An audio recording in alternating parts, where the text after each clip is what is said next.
11 minutos pasaron de las 11 de la mañana, seguimos compartiendo la matina aquí en Radio Viva 96.3 y es momento de recibir a nuestro próximo invitado. Él es Felipe Fernández, quiso estudiar Relaciones Internacionales pero no pudo aprobar más que algunas materias. No todo fue en vano, allí conoció a su futura esposa, es licenciado en Comunicación Social y dedicó su tesis a la situación del periodismo internacional en nuestro país. Un día Felipe hizo un pacto con el fútbol. No sería profesional el internacional en Uruguay. Un día Felipe hizo un pacto con el fútbol, no sería profesional, el talento no le alcanzaba para ello, pero le serviría para conocer el mundo o por lo menos algunos rincones del mismo. Con la selección universitaria de fútbol vivió en villas olímpicas llenas de banderas del mundo. Con el fútbol playa se puso la celeste, en realidad la amarilla, verde o roja de arquero, y pisó la arena de playas con y sin mar. De su madre, maestra, heredó el gusto por contar. De su padre, el Tour de France en julio, llena de banderas, geografías, deportistas y el consumo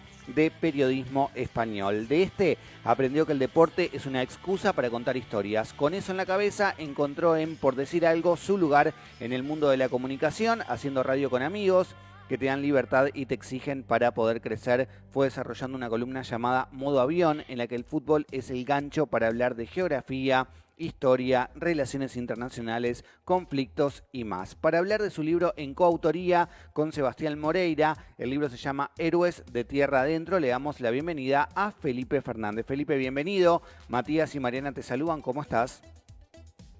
¿Qué tal? Buenas tardes por acá, Mariana y Matías, un gusto estar en contacto. Contanos un poquito primero dónde estás para que la gente se entere y qué diferencia de hora hay. Estamos en el caluroso Abu Dhabi, capital de Emiratos Árabes Unidos, ahora en estos momentos con una sensación térmica de 53 grados. ¡Qué calor! Y son las 18 horas, o sea, hay unos 40 grados de temperatura, pero la humedad está insoportable. ¿Y qué es lo que te llevó? ¿Por qué estás viviendo allá? La primera parte que leían de la presentación, mi esposa trabaja en Cancillería en Uruguay, entonces de vez en cuando nos toca salir a ella a trabajar en embajadas de Uruguay por el mundo y ya lo hemos hecho en otras ocasiones y ahora estamos en Abu Dhabi. Qué lindo, qué lindo. Bueno, pero ¿estás desde la época del Mundial? Vivimos el Mundial acá, sí, por suerte pudimos, a Doha son 40 minutos de avión nada más, y fuimos al primer partido, al partido contra Corea del Sur, eso, un viaje por el día, viviendo la verdad que acá cerquita nos podíamos permitir eso, así que fuimos a pasar el día del debut de Uruguay. Bueno, contanos un poquito cómo surgió la historia de este libro que escribiste en coautoría con Sebastián Moreira y se llama Héroes de Tierra Adentro. Bueno, el libro nace por una inquietud que tenía la propia editorial, que la trasladó la editora Luisina Ríos, Pipi, que ellos veían que le estaban faltando a ellos como editorial un libro que pudiera contar historias que surjan del fútbol del interior, porque veían que había, primero que nada, un público interesante al cual llegarle, un público al que le interesan las historias de fútbol, pero también le interesan las historias propias del fútbol del interior, y a su vez no había nada, porque los libros de deporte particularmente que tenía Penguin o de fútbol en particular, trataban siempre de grandes gestas o de fútbol capitalino o de grandes figuras o grandes futbolistas que todos conocemos pero que brillaban en el fútbol profesional. Y con esa idea Pipi me contactó y yo le pedí a ver si podíamos incorporar a Sebastián Moreira, que venía de escribir él también un libro con el cual había ganado un Bartolomé Hidalgo a escritor revelación el año pasado. Y no hubo problema ninguno, y con Seba, que nos conocemos hace mucho de por decir algo, salimos a la casa y a la búsqueda de historias que surgieran del fútbol del interior. Hicieron una recorrida por todos los departamentos. Contanos un poquito cómo fue el proceso del libro. Bueno, eso fue una de las cosas que nos marcamos al comienzo todo, y es que hubiera por lo menos una historia de cada departamento, para no caer en la tentación quizás de que en algún departamento que tenga muchas historias porque tiene un pasado futbolero más rico, nos contáramos 3 o 4 de un departamento y quedara algunos sin contar. Entonces nos propusimos como una regla eso, que fueran 18 historias y que pasaran por todos los departamentos. Y a partir de ahí, nosotros lo decimos en la primera parte del libro, en el prólogo, somos un montevideano y medio, porque Seba en realidad nació en Buenos Aires, donde siempre nos gustó el fútbol interior y siempre lo teníamos presente, pero que nos declaramos unos totales desconocedores del mismo. Y y simplemente lo que queríamos hacer era ver el fenómeno, recibir historias, darle una estructura y contarla lo mejor que podamos. Lo primero que hicimos fue hacer un llamado general vía nuestras redes y vía contactos de amigos que tenemos en toda parte del Uruguay, con unas preguntas muy simples que eran: ¿cuál es la historia que se repite? ¿Cuál es la historia futbolera que se repite en todos los asados de esa ciudad, de ese pueblo? ¿Qué es lo que se cuenta siempre? ¿Cuál es la hazaña que se tiene más presente? Capaz que un gol en la hora, capaz que un partido que se dio vuelta, capaz que un jugador que es el goleador máximo del interior, la vez que, por ejemplo, en Palmira tuvieron que hacer una tribuna en una semana porque si no, no podían recibir a Durazno en una final de selecciones. Y así fuimos con ese calderín muy amplio, recibiendo historias y empezamos a trabajarlas. Y aquellas en las que avanzábamos un poco o veíamos cierto potencial o había cosas que nos llamaban mucho la atención, bueno, empezamos a trabajar específicamente en esas historias. ¿Y recibieron muchas como para hacer el tamiz de la selección? Recibimos bastante, sí, sobre todo esos nombres de jugadores que los padres le cuentan a los hijos y que a su vez los padres lo recibieron de los abuelos, y también aquellos campeonatos que se recuerdan porque hayan sido muy buenos o porque se le haya ganado un clásico.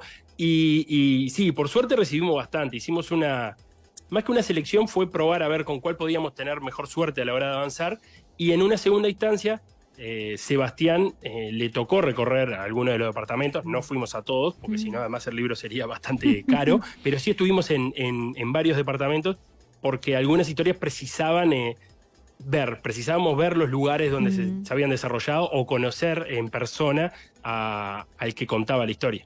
En el libro hay, bueno, obviamente transitan un montón de personajes distintos, ¿no? Desde el loco Abreu hasta, bueno, hay una anécdota que me gustaría que vos cuentes, después el resto que compren el libro.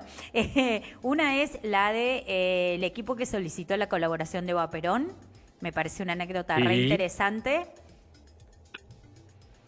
Empezamos con esa, ¿querés? Dale. Es un equipo de Melo, el Boca de Melo, que a nosotros nos había llegado así el dato. Hay un equipo en Melo que le pidió las camisetas a Eva Perón y se las mandaron. Y allá fue Seba a Melo, y lo primero que quería ver era que estuviera la camiseta, ver la camiseta que les había donado la Fundación Eva Perón.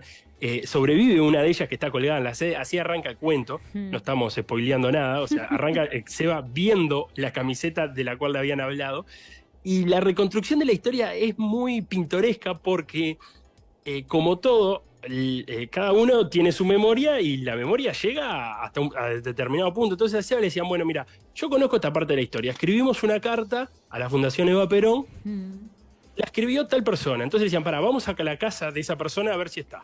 Y entonces iban, o si estaba alguno de los hijos, iban y de ese lugar decían: no, acá no, el que escribió la carta fue el que vive allá. Y allá fue recorriendo Sebastián gran parte de Melo en busca de algún dato más certero sobre quién había escrito la carta y qué le habían pedido, porque algunos de los rumores era que le habían pedido la camiseta de algún otro equipo y como llegó la de Boca le pusieron Boca de Melo. Eso dicen más que nada los detractores del equipo de Melo.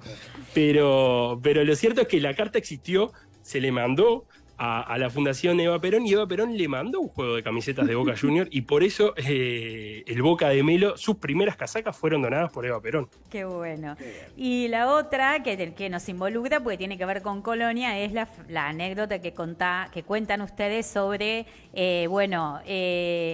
Orlando Capellino, el director técnico, y el famoso árbitro Javier Castrilli.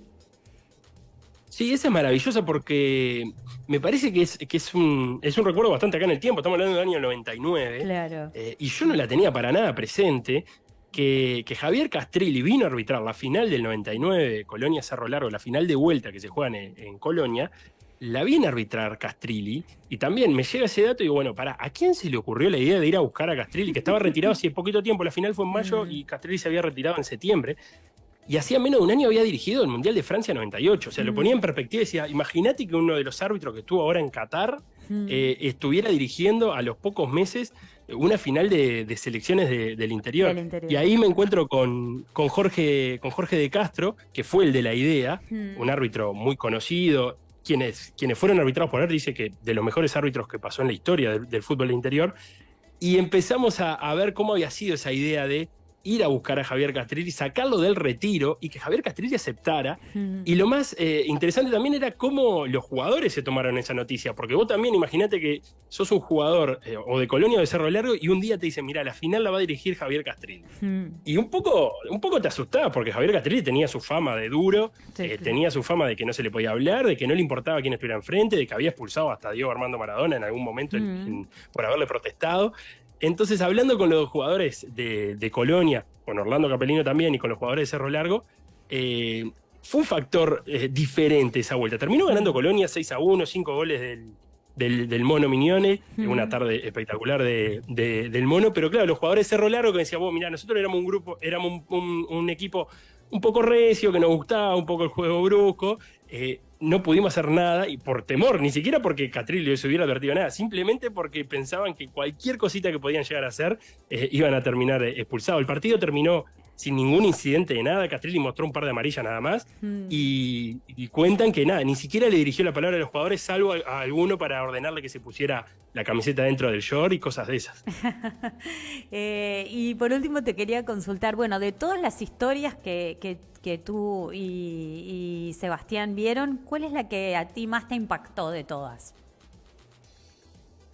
Bueno, es una buena pregunta esa, Mariana, porque hay muchas historias, hay conmovedoras y hay pintorescas, y hay de esos que vemos que son grandes hazañas del día a día, digamos, que si vos las ves desde muy lejos no parece gran cosa, pero termina siendo un esfuerzo muy grande. Pienso, por ejemplo, en la de Nueva Palmira. Nueva Palmira tuvo que construir, como decía al principio, una tribuna para recibir a Durazno en una final de selecciones. En una semana, esta historia la cuenta Sebastián y la cuenta muy bien, una semana donde no paró de llover ningún día de toda la semana, y fueron los propios jugadores que se calzaron el overol de trabajo y empezaron a hacer mezcla y empezaron a construir, porque tenía que ser una tribuna de cemento, no podían traer una tribuna prefabricada. Y esa semana, en vez de estar preparando una final con entrenamientos y con cuestiones deportivas y con ejercicios y planificar un partido, el técnico tuvo que adaptarse a que los jugadores, en vez de estar en una cancha, estaban con una retroexcavadora, porque además el delantero de Nueva Palmira sabía manejar una retroexcavadora, entonces estaba arriba de una retroexcavadora haciendo una tribuna en vez de estar haciendo ejercicio de definición. Y la verdad que terminó siendo épico, que pudieran haberlo construido, y que además luego en la cancha gana Nueva Palmira una selección que no es habitual a definir campeonatos contra Durazno, que es todo lo contrario, es la selección más ganadora de la historia de OFI. Entonces, toda la epopeya de un pueblo movilizado para poder recibir una final, porque las alternativas eran jugar en otro lado que no fuera Nueva Palmira, que no le gustaba a ninguno, es una historia que es bastante conmovedora y que me parece que pinta mucho el espíritu y la representatividad y la identidad que generan los equipos en el fútbol del interior. Claro, tal cual. Que a veces por ahí en Montevideo está como perdida, ¿no? Sí, y en el fútbol profesional más todavía, porque median otras cosas, porque hay un negocio. En el fútbol del interior, los jugadores suelen jugar muchos años en sus equipos. Y cuando juegan los equipos del pueblo, el pueblo se siente representado, y porque además los conocen y porque además después se lo cruzan en el día a día, y entonces sigue siendo eso de lo que alguna vez nos enamoramos con Sebastián, del fútbol de antes, que a veces reivindicábamos, de ese fútbol cercano a la gente, y mucho menos negocio. Si bien ahora ha avanzado muchísimo, se ha profesionalizado muchísimo el fútbol del interior y hay equipos que apuestan y invierten un montón, sigue teniendo esa cercanía con el pueblo al que representan, que en el fútbol capitalino está perdido, y en el fútbol profesional ni hablemos, claro. Felipe, fue un placer charlar contigo. Le recomendamos a la gente el libro que está disponible ya en todas las librerías, en la del shopping, en la del centro, y le agradecemos como siempre a Penguin Random por la columna literaria de cada semana. Felipe, un placer tenerte por acá, te mandamos un abrazo. El gusto es todo mío, un saludo grande, Matías y Mariana. Abrazo. Arriba. Charlamos con Felipe Fernández sobre el libro Héroes de Tierra Adentro, libro que tenemos obviamente para sortear aquí en La Matina. Nosotros seguimos compartiendo la mañana con vos acá en Radio Viva, nos quedamos hasta las 12.